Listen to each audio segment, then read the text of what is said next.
Okay, I think I've got us in frame. It's Friday. It's a chilly one out here, so we're a little de-chillified against the chill and everything. By the way, I meant to tell you, I'll have to say this, otherwise I'll forget it. The look of bliss that crosses Rocket's face when you give him a piece of banana is astonishing. He loves bananas. Wow, he loves bananas. I didn't know he loved. It's like the only time I've ever seen him. Not the only time, but it's one of the rare times where he actually takes the time to like really eat it. Whenever I have brown bits, I scoop them off and put them in his bowl. He's a big appreciator of bananas. Anyway, it's Friday. It's cold, but we're here. We are. It feels a little odd to be doing a video because we didn't do one last week. Oh, wait, why does it feel odd? Well, it just feels like it's been a minute since we've done one. I suppose so. Well, in any case, people, it's Friday. But let's start talking about watches, and let's start with, I guess, wrist check. Sabrina is wearing the Roger Moore Live and Let Die Tizo PR Viso date PR 516. You can't really tell the color because of the terrible lighting. Well, no, you can see the blues there. And all that original green lume and everything else like that. That's a cool watch. I am still wearing this. It is accurate almost to the second. I haven't had to stop it or do anything. It's literally, it's holding to basically no net gain or loss every single day. Like, it hits 243 on this thing and the school bell goes off. It's like no joke. It's such a great watch. And there's Sebastian's watch. Sebastian, do you like your watch? Yes. What do you like about it? I like how it looks like a wasp's watch. A wasp watch? Yeah. Oh, I see. And it's great. And it's helping you tell time? I said wasps. Yes, I know. Wasps. Black and yellow. Well, cool. There it is. And without further ado, From last week's mail call, Joseph Stewart. Hey team, question for next mail call. With all the plastic components inside our beloved Seiko movements, do you think the time will come for 3D printed parts to start entering the market once the genuine Seiko parts start drying up? Is it even at all possible to make Seiko parts with a 3D printer? Lots of love from the Aussie bush. Cicadas are deafening this summer, but I love them. and we haven't had cicadas here for... Yeah, we have. Yeah, no, but it's been a while. No, Really? I don't know. I kind of remember them. 3D printing. I don't know how fine 3D printing can go. Like, I actually don't... I'm kind of... Not a Luddite, but I'm not up on the new hip technology that all these kids are using these days. I've never 3D printed anything, so... I'm sure somebody's looking into it. If you could 3D print with metal, multiple metals, imagine a 3D printer that could print simultaneously in copper and steel. You could print chronograph wheels because they're a multi-part construction. That would be really cool. You can go back and forth between plastic and metal. Seiko did it with the 6000 series, the intermediary date driving wheel. And then later, the entire date driving assembly went from being metal to being plastic. So if you could 3D print those, then I'm sure you could print other stuff. It's just a matter of whether or not it would perform the function of what you need to do. I don't know. It's an interesting question because, of course, you can't really make something out of plastic that's springy like metal. It just won't work. I don't know. Interesting question. Anybody have any ideas? Put it down below. What about a slinky? Well, yeah, but, plastic slinkies kind of suck. Well, the little ones do, but the bigger size ones, they work. Well, I don't know, then you're going to have some kind of a graph for cost-benefit analysis. Biff Tannen BTTF mail call question on a 6139. Can a worn hammer face cause a misalignment of the chrono hand when resetting? I've worked on several 6139s that reset to the right of 12 o'clock by about a half second. The previous watchmakers just bent the chrono hands to the left to realign it. They all seem to have the exact same misalignment. Is this just coincidence? Thanks for your continued commitment to these videos. Something I sometimes see, and I know for a fact I've seen it in the past, is during hand removal, if somebody twisted at all, it'll twist the hand tube. And the first time I noticed that happening was because I had just done it. It was a long time ago, and I'm still heartbroken about it, because I know for a fact that the hand was perfectly aligned, right where it's supposed to be, right on the hash. And then I had twisted a little bit when I was using the hand pullers on it, and I'm like, I bet you, because they're keyed to that thing. Once they're in their spot, they're in their spot. So, and the thing was straight. I was only giving force to the hand tube itself, and I put it back on to look at it, and sure enough, it was shifted by just a hair. So that's a possibility if the watch had been worked on previously. I don't know. It's a pain in the butt, isn't it? Saul Brook. Sweet potato pie is a slurry of boiled sweet potatoes, butter, sugar, and cream of some sort baked in a pie shell. Made properly and served chilled, it is a delight to the senses and a hazard to the arteries, not to be confused with any number of marshmallow top baked yam affairs that are their own category of regret. Could you make it into kind of like a milkshake? Could you? There's got to be some way to make that happen. Sweet potato pie milkshake. Saul? Somebody probably has done it. Yeah, Saul, that's your next job, man. Figure that out. How to make that? It's $1 million idea, honey. It's $1 million idea. Oh, I'm sure. Yep, absolutely. You just need to find some way to get in sort of a health tie-in. How would that work? Well, if you're making the stuff out of sweet potatoes and sugar and stuff like that, there's got to be something in a sweet potato that's good for you. Yeah, but then there's everything else in it. Oh, speaking of that, I just learned what ultra-processed food means. You didn't know? Well, no. I mean, I knew I could even provide examples, but I didn't understand the mechanism. Processed foods like carrot sticks, ultra-processed is Oreos. No, I understand that. What I'm saying is what they're doing. They take all the ingredients and they basically strip them apart into their component things to make them consistent and then put them back together. It's this thing where you're trying to get a uniformity of product. Food science is really cool, food chemistry, but then it's like, wow, that's really unhealthy. Yeah, it's really unhealthy. But Oreos are good. Yeah. Or sweet potato pie shake. 24-hour GMT channel 64. I'm sorry, but lack of proper screw-down crown does not make the 6105 series a true diver watch and put me off as fast as I got on the Seiko 6105 bandwagon. It's not only my opinion, but also ISO 6425, which requires an ISO diver to have a screw-down crown. From a technical perspective, the 6105 series is nothing more than a good-looking, everyday general watch made to look like a rugged diver.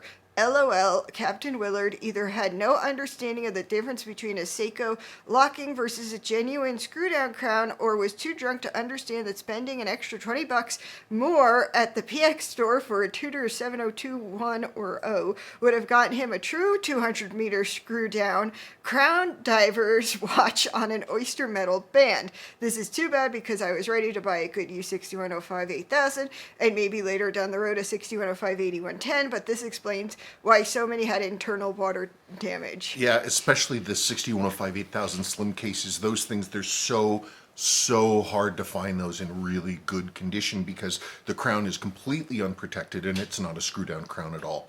It was an improvement with the 6105 8110, but it was still, it was really kind of half-assed. I don't know why Seiko persisted in continuing to use the old 60s style integrated crown gasket non-screw down crown. I don't know why they pushed on with that and waited till the 6309 generation to finally get a screw down crown.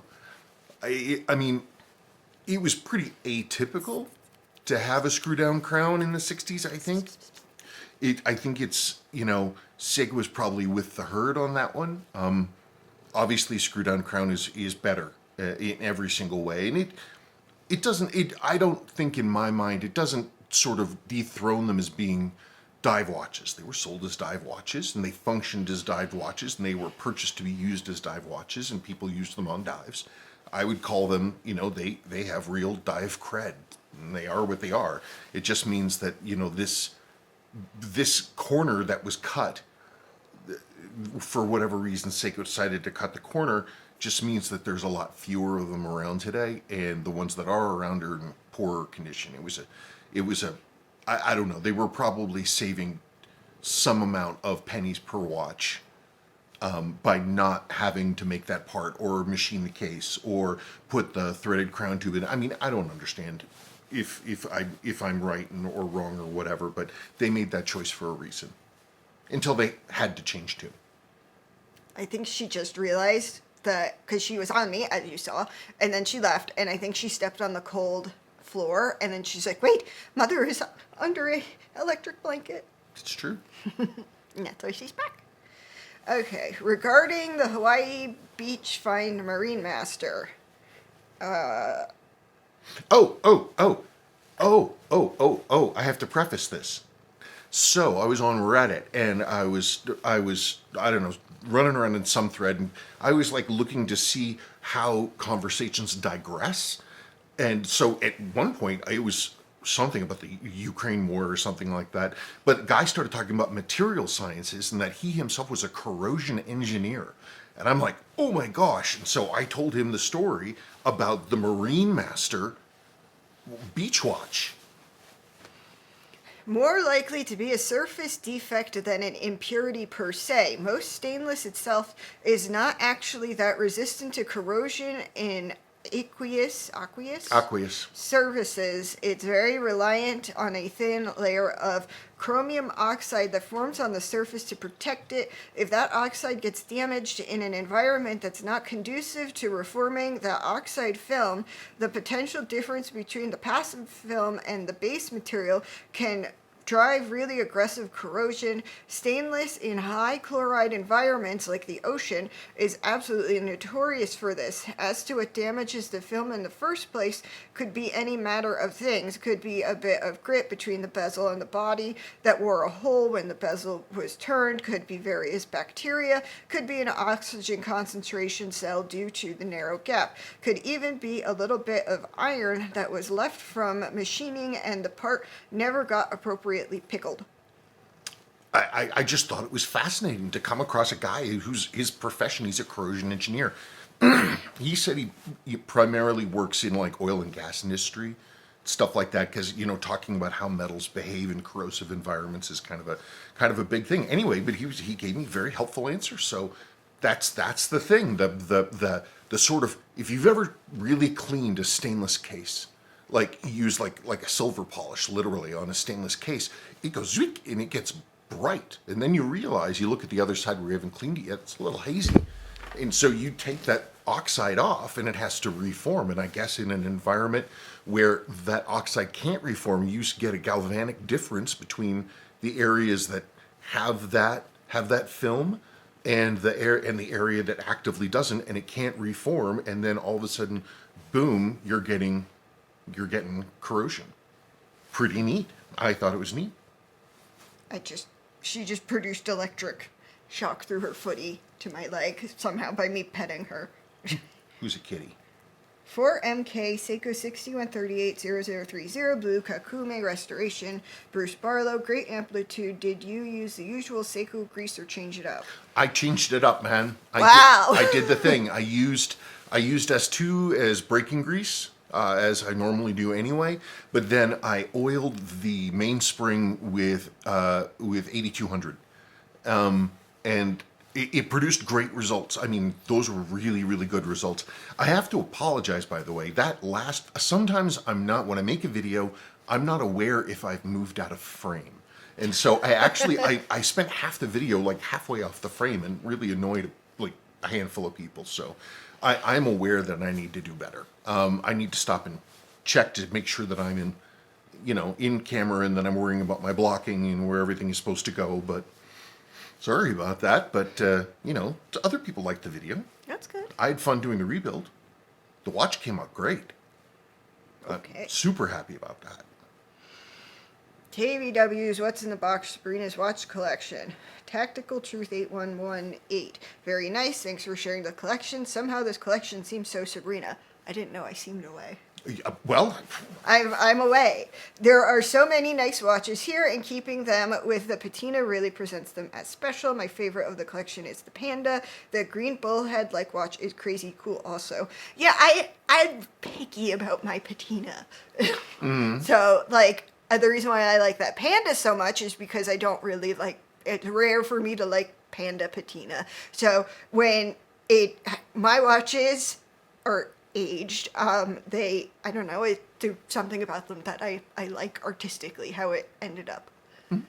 Yeah, that's the thing is, you have whenever I have like a brand new thing, to me it doesn't even really feel real.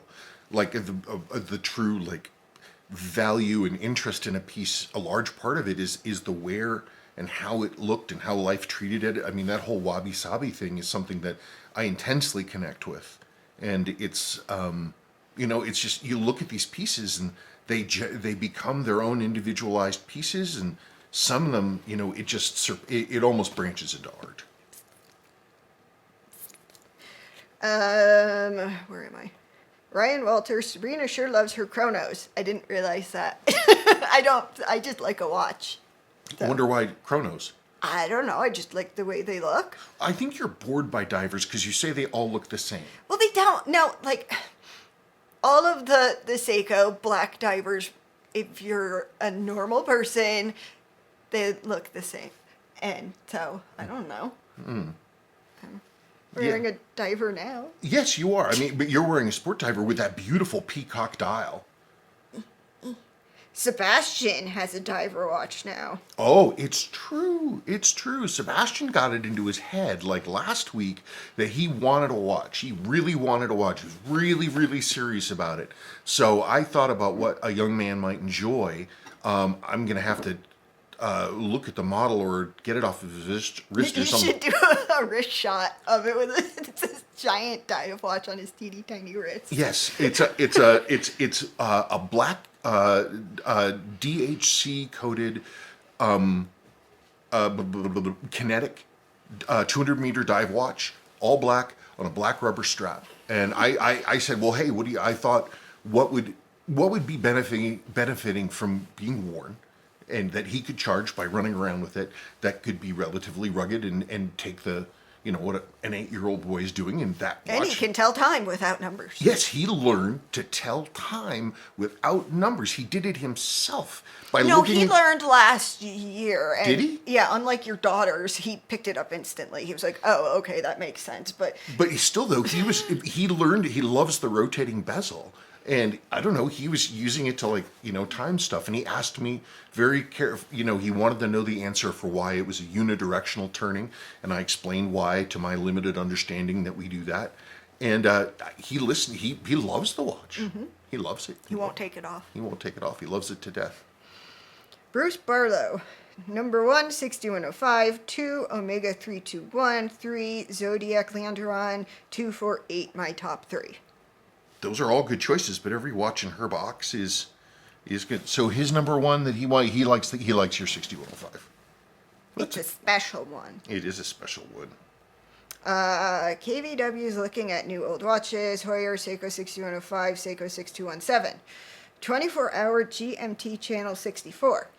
The Seiko 150-62 MAS being their first dive watch in 1965, I cannot for the life of me understand why they didn't utilize a screw-down crown. It wasn't new news even back in 1965 that a screw-down crown was necessary for a true diver. Yeah, I know. And I know we've already touched on this subject, but it's like you think about a 62 MAS, that with the screw-down crown, you'd almost think that would be required.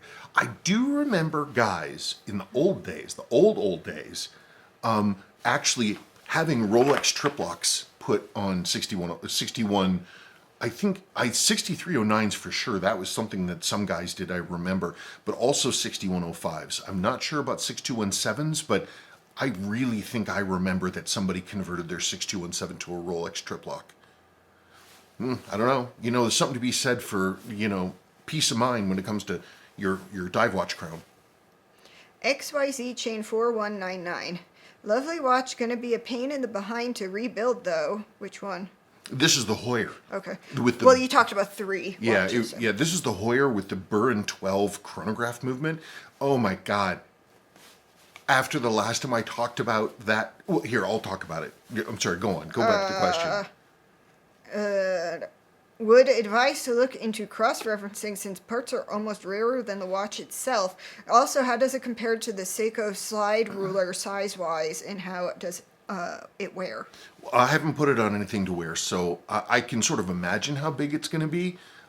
It's sort of visual weight. Its visual sort of hunky chunkiness is aided because the rotating bezel, the calculator bezel, is so big it actually exceeds the size of the case itself. It's still a massive chunk of funk, and it has a tempered mineral glass crystal in it. The thing's a beast, and it goes on a tapered, brushed, folded link stainless bracelet. I think I have a good analog of that bracelet here. I just need to go and dig it out.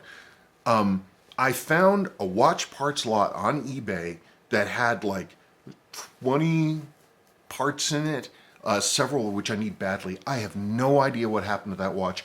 I was looking at the balance recently. This is after the last time I talked about it. I was looking at the balance, and the hairspring was all janked over to one side. And I was looking at it, and then I realized that the stud carrier on the balance arm had been broken, had actually been broken and snatched away. And so the whole hairspring is being yanked to one side. Somebody did something terrible to the watch. Also, when I was moving the thing around, part of the keyless works fell out. So somebody's been in the front of that watch fooling around.